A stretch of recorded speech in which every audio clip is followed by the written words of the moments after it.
Conflict is part of everyday work life, whether it's a disagreement over priorities, communication styles, or ways of working.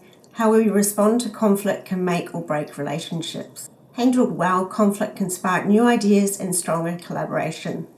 In this video, we'll explore the 5 conflict styles and share simple techniques to help you resolve conflict constructively and professionally. Conflict is any situation where people have differing needs, goals, or views. Sometimes it's loud and obvious, other times it's subtle, like tension in a meeting or a message that gets misinterpreted. The problem isn't the conflict itself, it's what we do with it. Everyone has a natural way of dealing with conflict. Some avoid it, some face it head on. Knowing the 5 conflict styles helps you by recognizing your own default approach, understanding how others respond, and choosing the right style for the situation.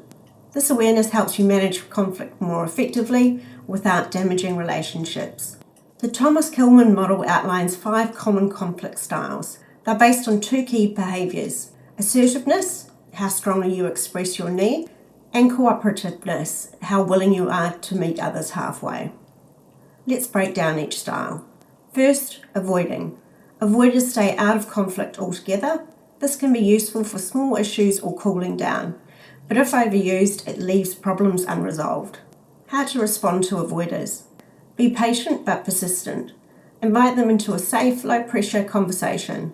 Say something like, "I'd really value your thoughts on this when you're ready." Give space, but don't let issues quietly pile up. Second, accommodating. Accommodators prioritize harmony.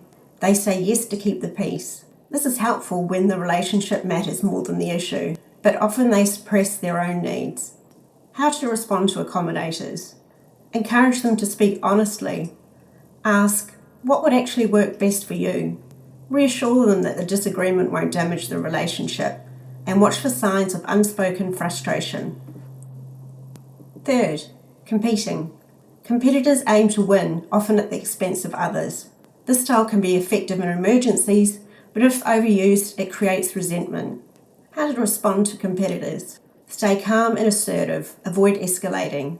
Acknowledge their position, then bring in broader perspectives. Try saying, "Let's consider the impact on the team." Stick to the facts and keep the conversation focused. Fourth, compromising. Compromisers seek quick, balanced solutions. Each side gives up a little to move forward.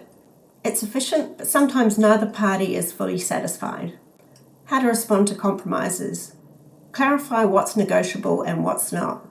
Ask, what's most important to you in this situation? Don't settle too fast, consider whether a deeper solution is possible. Fifth, collaborating. Collaborators dig deep to find win-win outcomes. They value results and relationships. But this approach takes time, but it often produces the best, most lasting results. How to respond to collaborators. Be open and curious. Share honestly. Use structured methods to explore the issue, like brainstorming or mapping options. And reinforce the tone with appreciation, such as, "I'm glad we're working through this together." Now here's 5 core techniques that work across all styles. 1. Listen to understand. Don't interrupt. Reflect back on what the other person has said to confirm understanding. 2. Focus on the issue, not the person. Separate the behavior from the identity. Address what happened, not who they are.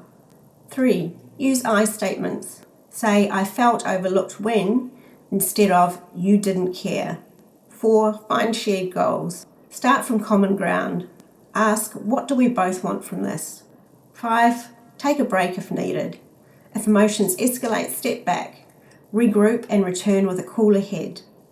Knowing these 5 conflict styles empowers you to choose your response rather than reacting automatically. Whether you're a leader or a team member, this awareness improves communication, trust, and outcomes. Remember, conflict isn't the enemy, it's how you handle it that counts.